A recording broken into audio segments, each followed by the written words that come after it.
उसने देखा कि पत्नी निर्मला हलवा बना रही थी। अब ये पॉइंट भाई और बहनों आप और हमारे लिए है। हम जितने भी सतगुरु रामपाल जी परमेश्वर जी के फॉलोवर हैं, भगत हैं, ये आप और हमारे लिए है। सतगुरु यानी स्वयं परमात्मा, परमेश्वर, अल्लाहू अकबर, धरती पर यह सत्ज्ञान इनके अलावा और कोई नहीं दे सकता। काल के साथ में टक्कर धरती पर और कोई आचार्य शंकराचार्य नहीं ले सकता।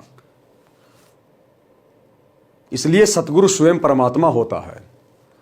और गीता अध्याय 3 श्लोक 13 में लिखा है कि परमात्मा को भोग लगाए बिना जो व्यक्ति अन्न पकाते हैं, अन्न खाते हैं, वो तो समझो पाप खा रहे हैं, पाप। तो ये पूरी दुनिया जो सतगुरु रामपाल जी की शरण से दूर है, चाहे देश का प्रधानमंत्री हो, चाहे अमेरिका का राष्ट्रपति हो, चाहे बहुत बड़ा कोई धनाढ्य व्यक्ति हो, ये पूरी दुनिया रोजाना चाहे 56 प्रकार की भोग खा रही हो बड़े बड़े 5 स्टार होटल में, ये सब लोग पाप खा रहे हैं, पाप का भोजन खा रहे हैं।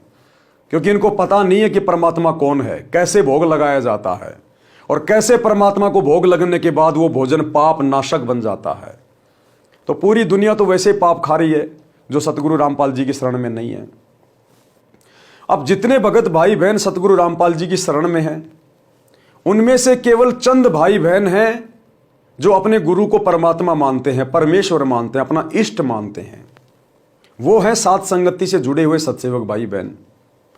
बाकी सतलोक आश्रमों से जुड़े हुए 90% भाई बहन आज भी इस ज्ञान को अच्छे से ना समझ पाने के कारण, अपने कमजोर संस्कारों के कारण अपने गुरुजी में परमात्मा नहीं देख रहे हैं, जिस कारण से वे आत्माएं भी अपने अपने घरों पर अपने गुरुदेव भगवान को भोग लगाकर भोजन प्रसाद ग्रहण नहीं करते हैं, केवल एक छोटी सी अन्नदेव की आरती कर देते हैं। लेकिन यहां परमात्मा को भोग लगाने की बात हो रही है। और भोग लगाने की विधि क्या है अपने गुरुदेव को? हमें जो 3 समय की आरती की पुस्तक मिलती है, नित्य नियम पुस्तिका, उसमें संध्या आरती के बाद में लिखा हुआ भोग लगाने की विधि। आज लग्या साहेब को भोग दीन के टुकड़े पानी का, मोकू कहां ढूंढे रे बंदे मैं तो तेरे पास में। इस प्रकार की एक आरती है, कुल मिला के 40 या 42 मिनट के आसपास की। तो इस विधि से यदि वर्तमान में पूरे विश्व में सतगुरु रूप में आए हुए परमात्मा को पहचान कर, अपने अपने घरों को आश्रम बनाकर, ज्ञान को आधार बनाकर, गुरु को इष्ट मानकर यदि कोई भोग लगा रहा है तो केवल सत्सेवक भाई बहन है। हम दोनों समय गुरुदेव को भंडारे का भोग लगाते हैं। सुबह सतगुरुदेव के लिए नाश्ता तैयार किया जाता है और भंडारे के दोनों समय हलवा राम बनाया जाता है। थोड़ा सा, जिसको जितने भी परिवार में उपदेशी हैं या अनुपदेशी हैं, एक एक चम्मच हलवा प्रसाद ले सके। आधा कटोरी, 1 कटोरी हलवा दोनों समय बनता है। तो यह है विधि कंप्लीट। जब आपको परमात्मा की पहचान हो जाए, उसके बाद आप जी खाली अन्नदेव की आरती के साथ में भोग लगा के भोजन नहीं कर सकते। फिर तो आप अपने गुरु को परमात्मा मानकर गीता अध्याय 3 श्लोक 13 के अनुसार भोग की आरती के साथ भोग लगा के भोजन ग्रहण करेंगे। उससे पहले आप जी भोजन खा ही नहीं सकते, क्योंकि अब आपको विधि का पता चल गया कि हमने तो अपने पापकर्म कटवाने, और सतगुरु को परमात्मा मानकर भोग लगाकर भोजन खाने से हमारे पापकर्म कटेंगे। और भोग लगाने की आरती क्या है, विधि क्या है, वो नित्य नियम की पुस्तिका में लिखी हुई है। संध्या आरती के बाद, अन्नदेव की छोटी बड़ी आरती के बाद भोग लगाने की विधि।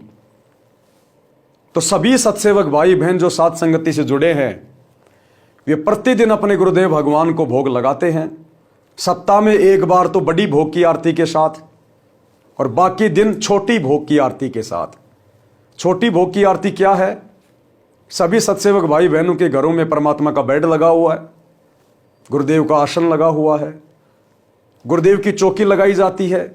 घर में जो भी भंडारा बनता है वो सबसे पहले सतगुरुदेव जी को अर्पित किया जाता है एक थाल में। और गुरुदेव भगवान को जो हम भोग लगाएंगे केवल देसी घी से बना हुआ होना चाहिए। गाय या भैंस के देसी घी से, डालडा या वनस्पति घी का प्रयोग नहीं होता। हम भाई बहन तेल में बनी सब्जी खा सकते हैं, लेकिन अपने सतगुरु को तेल से बनी हुई सब्जी का भोग नहीं लगा सकते। डालडा या वनस्पति घी तो हम भक्तों ने भी नहीं यूज करना, क्योंकि इसमें जानवरों की चर्बी आती है। ना हमने डालडा और वनस्पति घी को जब हम जोत जलाते हैं, हवन करते हैं, उसमें भी प्रयोग नहीं करना। हवन में केवल गाय या भैंस का देसी घी, वो चाहे आप किसी डेयरी से लाओ, चाहे किसी गांव से लाओ। और सतगुरु के लिए जो भोजन बनेगा, भले ही 4 चपाती और 1 कटोरी सब्जी की जो आप बनाएंगे, भले 1 चम्मच देसी घी से बनाओ, लेकिन सतगुरु का भंडारा जो भी बनेगा देसी घी से ही बनेगा। डालडा का प्रयोग नहीं होगा, तेल का प्रयोग नहीं होगा, बिल्कुल भी। हम परिवार वाले तेल से बनी हुई सब्जी का भोजन खा सकते हैं, नो प्रॉब्लम, लेकिन सतगुरु के लिए जो सब्जी बनेगी, जो चपातियां चुपड़ेंगी, वो देसी घी में। तो इस प्रकार से फिर हम अपने गुरुदेव के जहां पर हमने आसन लगा रखे हैं, हम लोग एक चौकी पे वो थाल रख देते हैं।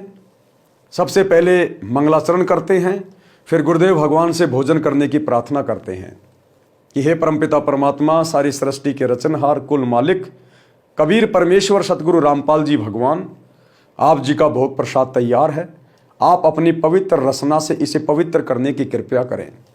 हे परमेश्वर, भोग प्रसाद बनाते समय, लगाते समय या भोग की आरती करते समय हम तुच्छ बुद्धि जीवों से यदि कोई त्रुटि रहे तो हमें तुच्छ जानकर अक्षमा करें परवरदिगार। यानी सबसे पहले मंगलाचरण गरीब नमो नमो सतपुरुष को, जो हम भाई बहन करते हैं, लगभग 2 से 2.5 मिनट का है। उसके बाद हम गुरुदेव भगवान से भोजन प्रसाद ग्रहण करने की, उसको पवित्र करने की प्रार्थना करेंगे। उसके बाद फिर हम छोटी भोग की आरती करते हैं। उसके बाद डायरेक्ट हम वो शब्द गाते हैं, आज लग्या साहिब को भोग दीन के टुकड़े पानी का, कोई जगया पुरबला भाग, सफल हुआ दिन जिंदगानी का। लगभग 7 से 8 मिनट का ये शब्द है। उसके बाद 7 से 8 मिनट की विनती है, विनती का अंग, हम विनती करते जी गुरु जी थारे आगे, साहिब थारे आगे। और इस दौरान परिवार के सभी सदस्य बारी बारी गुरुदेव भगवान के ऊपर श्रद्धा भाव से चवर करते रहते हैं और अंत में गुरुदेव भगवान के कर कमल धुलवाए जाते हैं। तो यह है छोटी भोग की आरती की विधि। और बड़ी भोग की आरती जो नित्य नियम पुस्तिका में लिखी हुई है, सेम यही विधि है, लेकिन वो थोड़ी लंबी है। उसकी शुरुआत होगी, मोकू कहाँ ढूंढे रे बंदे, मैं तो तेरे पास में। उसमें साफ साफ लिखा हुआ पूरा, यानी वो कंप्लीट आरती फिर हम हर रविवार को करते हैं। बाकी दिन छोटी भोग की आरती के साथ भोग लगाते हैं। तो ये विधि है गुरु को परमात्मा के रूप में मानकर, इष्ट मानकर, गीता अध्याय 3 श्लोक 13 के अनुसार भोग लगाने की। इस विधि से फिर जब हम वो भोजन प्रसाद ग्रहण करेंगे अपने गुरु को भोग लगाने के बाद, फिर हमारे पाप कर्म हल्के होंगे, परमात्मा हमें सद्बुद्धि देगा, हमारे संस्कार बनेंगे, हमारा ज्ञान योग खुलेगा, हमें भक्ति मार्ग बहुत अच्छे से समझ में आएगा, भक्ति में हमारी रुचि बनेगी, गुरु में हमारा प्रेम उमड़ेगा, श्रद्धा भाव उत्पन्न होगा, तब हमारी बात बनेगी। क्योंकि गीता में लिखा क्यों गया अध्याय 3 श्लोक 13 में कि परमात्मा को भोग लगाए बिना जो अन्न पकाते हैं वो तो पाप खाते हैं। तो इसका मतलब कोई परमात्मा है ना धरती पे, तभी तो लिखा गया गीता में। अब उस परमात्मा को पहचानना पड़ेगा। अब उस परमात्मा की पहचान वो परमात्मा खुद करवाता है, यहां कोई परमात्मा को पहचान नहीं सकता। तो आप और हम सत्सेवकों का सौभाग्य जो गुरुदेव ने हमसे अपनी पहचान करवाई, और आज हम इस शास्त्र अनुकूल विधि से अपने गुरुदेव को भोग लगाकर अपनी समस्त भक्ति क्रियाओं को संपन्न कर रहे हैं। और हम लोग अपने गुरुदेव के भंडारे के साथ में हलवा राम जरूर बनाते हैं। तो राम भगत की पत्नी ने क्या किया, गुरुदेव भगवान ने अपने कर कमल से लिखा है आप और हमें समझाने के लिए, जो भाई बहन अभी भी अपने गुरु को परमात्मा ना मानकर उनको भोग नहीं लगा रहे हैं, उसकी पत्नी ने फिर खाना बनाया और हलवा बनाया, और हलवा बना के, भोजन बना के सबसे पहले 2 कटोरियों में किसको भोग लगाया, अपने गुरु जी को। उसके बाद अपने ससुर जी के पास लेके गई। क्या कह रहे हैं गुरुदेव, लड़का खेत से पशुओं का चारा लेकर आया और पहले की तरह पिता को देखा और बिना बोले आगे घर में चला गया। उसने देखा कि पत्नी निर्मला हलवा बना रही थी। उसने सोचा कोई त्योहार होगा, फिर सब्जी रोटी बनाई।